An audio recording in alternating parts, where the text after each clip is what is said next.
Grand parents, it's like a true blessing for us. और जिनके तो दोनों हैं, मतलब उनको तो क्या ही कहना, क्योंकि मैंने अपने दादा को नहीं देखा है, बट मैंने अपने दादी को देखा है। कितनी अच्छी, और कोई कितना अच्छा हो सकता है वो आपको ग्रैंड पेरेंट्स से ज़्यादा कोई नहीं बता सकता है। कि इतना अच्छा कि एक बार भगवान आके बोले ना कि चलो मेरे साथ रह लो या दादी के साथ, तो एक बार में तो मैं बिना सोचे भी दादी को ही बोल दूँ। क्योंकि भगवान का क्या है ना कि वो आपको सिखाने के लिए थोड़े बहुत दुख तो दे सकते हैं, पर मेरी दादी नहीं भाई। वो दुख को दुख दे देगी, पर मुझको दुख नहीं होना चाहिए। ऐसे क्या हुआ कि एक बार मैं मतलब मेरी दादी मायके गई थी, तो वो 4 बजे आई, और मेरे सारे झगड़े गांव के हुए थे। 3 बजे तक मैंने निपटा दिए थे। तो मैंने बगल वाले बच्चे को पीटा भी था। मुझे हल्की फुल्की चोट लगी थी। मेरी दादी आई, दादी को पता चला तो वो जाके पड़ोस में झगड़ा कर रही है कि उनका लड़के का ही गलती है, मेरी कोई गलती नहीं है। वो मेरी दादी को कुछ उल्टा सीधा बोला। ऐसा कुछ नहीं हुआ था, मेरी दादी थी भी नहीं, पर मुझे बचाने के लिए दादी कर रही थी। वहाँ से झगड़ा करके दादी मेरी आई, तो पापा मुझको डांट रहे हैं कि क्यों झगड़ा करता है, ये है वो है। तो मेरी दादी का क्या कि जाके मेरी दादी को भी बोली कि देखो, वो मुझको बोल रहा था उल्टा सीधा, इसलिए बोला है, नहीं तो वो कुछ नहीं बोलता। तो पापा को भी थोड़ा अच्छा लगा, तो फिर पापा कहे कि ठीक है, मैं जब जाके देख के आता हूँ। तो मेरी दादी फिर बोली कि देखो कितना चोट लगा है, मैं बोल के आई हूँ, तुमको जाने की ज़रूरत नहीं है। क्योंकि मेरी दादी को पता था कि मुझको तो थोड़ी खरोच आई है। मैंने उसको मारा है, उसके पैर में फ्रैक्चर हुआ है। अगर पापा उसके घर तक पहुंच जाते तो बात बिगड़ जाती। तो ये तो बचाने का है। और बचाने का एक इंसिडेंस और है कि मैं पापा मेरे पढ़ाते थे। बाप मास्टर हो तो आपको पढ़ना ही पड़ता है। तो पढ़ा रहे थे, रात को 10 बजे तक पढ़ाते थे, तो मैं 9:45 तक पढ़ता था। 10 मिनट मेरी नींद में ऐसे ऐसे आंखें ऐसे चलती रहती थी। तो मेरी दादी देखती थी, पर कभी कभी क्या सिचुएशन होता था, ये वाला टाइम 9:15 तक आ जाता था। तो मेरी दादी देखती थी, तो अब उसको अच्छा नहीं लगता था। मैं ऐसे कर रहा हूँ, ऐसे ऐसे करके, ऐसे थम दिल जाके सर लग रहा मेरा।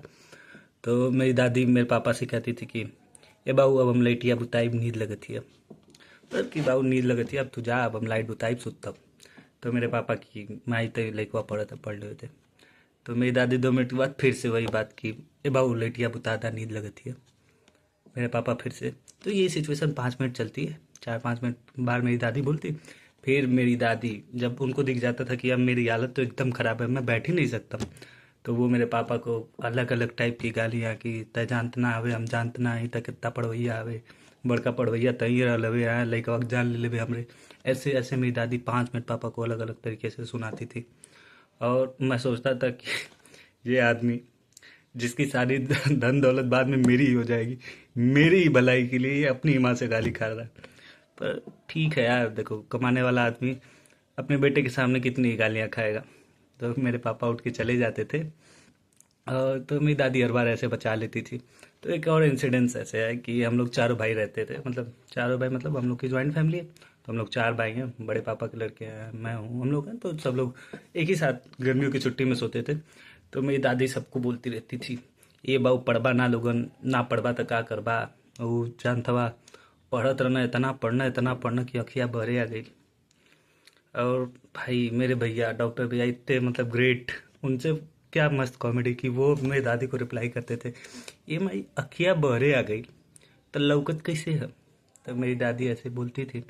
तो मेरी दादी अक्सर एक बात बोलती थी कि जा बहुत तुम्हारे रोइले तब पनियो ना पड़ी। और हम लोग ऐसे ही, दादी मेरे अलग अलग बातें बोलती थी, मज़ा आता था। तो फिर मैं घर से दूर निकला, कोटा चला गया पढ़ने, कोटा बनारस। तो मैं जब घर जाता था, तो मेरी दादी जैसे ही मैं जाके दादी का पैर छूता था, तो मेरी दादी तुरंत आवाज़ देती थी कि ये फलाना कमाई बाहुअल है, वो पानी लिया आवा। और 2 मिनट बाद अगर कोई पानी नहीं लेके आया, तो घर में जाती थी, 2 बार गाली देती थी, खुद लेके चली आती थी। पानी उन्हें पीते थे हम लोग, मज़ा आता था। ऐसे लाइफ बड़ी अच्छी कट रही थी। कोई प्रॉब्लम होती थी तो दादी है पापा को मना लेती थी, मज़ा आता था। और मेरे पापा बचपन से बहुत स्ट्रिक्ट रहे हैं, कॉलेज वॉलेज को लेके या स्कूल को लेके, कि छोड़ नहीं सकते, क्लास क्लास जाओ, ज़रूरी है। तो दादी की कुछ टाइम से तबीयत ख़राब चल रही थी, तो मेरे पापा मुझको कॉल किए रात को 4 बजे कि घर आ जाओ तुरंत। तो मैं बोला कि एक ही क्लास है, मैं अगले दिन जाने वाला था, तो एक क्लास है, करके आता हूँ। तो पापा बोले नहीं, तुरंत आ जाओ, दादी नहीं है। तो मुझे बड़ा शौक लगा, बट अब ये सच है, मानना पड़ता है, बट मैं पूरे रास्ते की, मैं तो उनका एक मजबूत पोता हूँ, मैं तो सब कुछ संभाल लूँगा, सब कुछ ऐसे होता है। और मैं जैसे दादी के पास मतलब घर पे पहुंचा, तो मेरी दादी को ऐसे नीचे लेटाया गया था कफन में। तो मैंने गया और मैंने जाके पैर छुआ दादी का। अभी तक मैं उनका मजबूत पोता ही था कि जो सब कुछ संभाल सकता था। पर जैसे ही पैर छुआ, न जाने कौन सा इंस्टिंक्ट हिट होता है एक टाइम पे आपके पास कि मैं इस उम्मीद में बैठ गया कि अब मेरी दादी बोलेगी सबसे कि अरे जाओ रे बाऊ वाला पानी लेके आओ। और कोई पानी लेके आएगा और नहीं जाएगा तो मेरी दादी जाएगी और 2 बार लोगों को गाली सुनाएगी और लेके पानी आएगी। पर ऐसा नहीं हुआ। और मैं जब दादी के पैर छू रहा था तो उनके पैरों में अचानक से ठंडक सी पड़ गई थी। ये चीज़ें सोच के मुझे बहुत ही रोना आया और मैं अचानक से रोने लगा। और जैसे मानो मैं कह रहा था कि माई उठ के देख रहे, अब हम रोवत है तकिया से देख, बारिश होती है। पर मैं बोल नहीं सकता था। और तभी मैं देखा तो क्या हुआ कि एक लोग होते हैं ऐसे, हम लोग के टाइम अंतिम समय पे लोग ऐसे कुछ तो रखते हैं, पैसे लोग अपने हिसाब से रख देते हैं। तो मैंने देखा कि कोई पैसा कुछ रखा, तो मुझे याद आ गया कि यार मेरी दादी मुझको पैसे देती थी। तो मुझे लगा कि यार बड़ा नुकसान हो गया। ऐसा नहीं है कि अब मुझे वो पैसा नहीं मिलता, मिलता है ही। पहले दादी 500 रुपये देती थी, फ्यूचर में तो हज़ार हज़ार रुपये मिलेंगे, ज़्यादा ही मिलेंगे। पर उसमें बड़ा फ़र्क होता था कि जब दादी पैसे देती थी ना, तो बोलती थी रख ले, पैसा ना आशीर्वाद है। क्योंकि मम्मी पापा पैसे देते थे ना तो पॉकेट मनी में ऐड होता था। पर जो पैसे दादी देती थी वो कहीं ऐड नहीं होते थे, वो सिर्फ हमारे होते थे। फिर चीज़ें ऐसी हुई और मैं दादी के अंतिम अंतिम समय को लेके, पार्थिव शरीर को लेके अंतिम समय में हम लोग मणिकर्णिका घाट आ रहे थे। तो मैं दादी की गाड़ी के पीछे पीछे था। तो उनकी लाश मुझे लगातार दिख रही थी। तो मानो मेरे मन में उठता था कि अभी दादी उठेगी और मुझको बोलेगी कि क्यों रो रहे हो तुम, मैं तो हूँ ना। पर ऐसा कुछ नहीं हुआ। हम लोग उतरे तो कुछ टाइम तक क्या है ना कि अर्थी को कंधा देना होता है, तो हम लोग कंधा दे रहे थे। तो मानो सारा बोझ लग गया हो यार। ये मैं बड़े आराम से 40-50 किलो का वजन उठा लेता हूँ।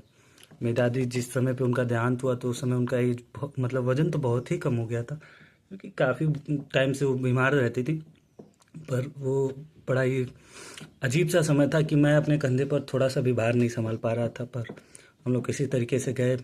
दादी की चिता को अंतिम बार आग लगाई जा रही थी। तो आग लगाने से पहले क्या हुआ कि घर वाले होते हैं ना कि वो पूरा परिक्रमा करते हैं पूरी डेड बॉडी का। तो मैं ऐसे घूम रहा था तो मानो कि हर वक्त लग रहा था कि अभी दादी मुझको पकड़ लेगी और मुझे अपने पास बैठा के कहेगी बैठ ना, कहाँ जाता है। पर ऐसा कुछ हुआ नहीं। हम लोग ऐसे चिता को आग दी गई और मैं दूर खड़ा होकर देख रहा था। तो जैसे जैसे वो जो डेड बॉडी थी लकड़ियों के साथ जल रही थी, मानो मेरे लिए उनका प्यार, वो सारा दुलार सब धुएं में उड़ रहा हो, सब भाप बन के चला गया हूँ, मेरे पास कुछ नहीं है। और वो अंतिम बार जब धुआं निकल रहा था तो मानो मेरी दादी कह रही थी कि अब ये दुनिया तुमको अकेले देखनी है, मैं हमेशा तुम्हारे साथ रहूंगी। पर वो लड़ाई जो तुम मेरे भरोसे पे रहते थे, अब मैं तुम्हारी कोई मदद नहीं कर पाऊंगी, अब वो तुम्हें खुद ही लड़नी पड़ेगी। और दादी के चले जाने के बाद मैं होली पे गया था इस बार घर। तो कुछ भी अच्छा नहीं लग रहा था यार। मतलब ऐसा नहीं कि दादी हम लोग के साथ होली खेलती थी, कुछ टाइम से तो 1-2 साल से तो वो बेड से सही से उठ भी नहीं पाती थी, बैठे ही रहती थी। पर वो घर होता है ना, तो जैसे कि इतना बड़ा घर है ना मेरा, काफ़ी बड़ा घर है और सभी लोग हैं, ऐसा नहीं है कि कोई कम है, सभी लोग हैं। इस बार तो 1-2 लोग एक्स्ट्रा भी आ गए थे रिलेशन में। पर वो खालीपन जा नहीं रहा था। जहाँ मेरी दादी बैठी रहती थी घर के सामने, उनका बेड लगा रहता था, वो अधूरापन दिखता है। और अब मुझको दिखता है, मतलब मुझे समझ आता है कि क्या वैल्यू होती है एक ग्रैंड पेरेंट्स की, किसी एक सबसे बड़े इंसान की आपके घर में आपके होने से। और क्या है ना कि लोग बोलते हैं कि माँ बाप आपकी शील्ड होते हैं। मेरा मुझे लगता है ना कि जो ग्रैंड पेरेंट्स है ना, वो हमारी सबसे बड़ी शील्ड है। क्योंकि क्या है ना कि मम्मी पापा तो शील्ड है। मम्मी पापा आपके बाहर के खतरों से बचा लेते हैं, कुछ होता है तो आपको सामने खड़े हैं कि आपको कुछ नहीं होगा। पर जब मम्मी पापा भी क्रोध में हों तो उनसे बचाने का काम एक ही लोग कर सकता है, वो है दादी। तो ऐसा मेरा मानना है कि सबसे बड़ी शील्ड तो ग्रैंड पेरेंट्स ही होते हैं। अगर आप भी अपने ग्रैंड पेरेंट्स को मिस कर रहे हैं या आपके पास हैं अभी, अगर आप इतने लकी हैं तो उनकी रिस्पेक्ट करिए।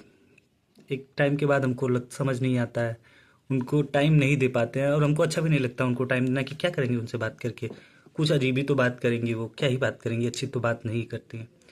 पर जब सामने वाला नहीं रहता है ना, तब समझ आता है कि वो अजीब सी बात कितनी अच्छी लगती है। जब वो आप मिस करने लगते हो कि कीमत, जब तक हमको कोई मिल जा रहता है हमारे पास तो हमको नहीं समझ आती, पर जब वो चला जाता है तो हमको कीमत समझ आती है। तो respect your grand parents, time दो उन्हें, बात करो, क्योंकि जब वो नहीं होंगे तो फिर वो टाइम नहीं मिलेगा। और ये ब्लेसिंग एक टाइम के बाद जब नहीं होगी ना, तो बहुत दुख होता है कि अब मुझे वो पैसे बड़े याद आते हैं यार, 500 रुपये एक्स्ट्रा मिलते थे, कोई हिसाब के साथ नहीं। पर ठीक है, इसलिए रिस्पेक्ट योर ग्रैंड पेरेंट्स।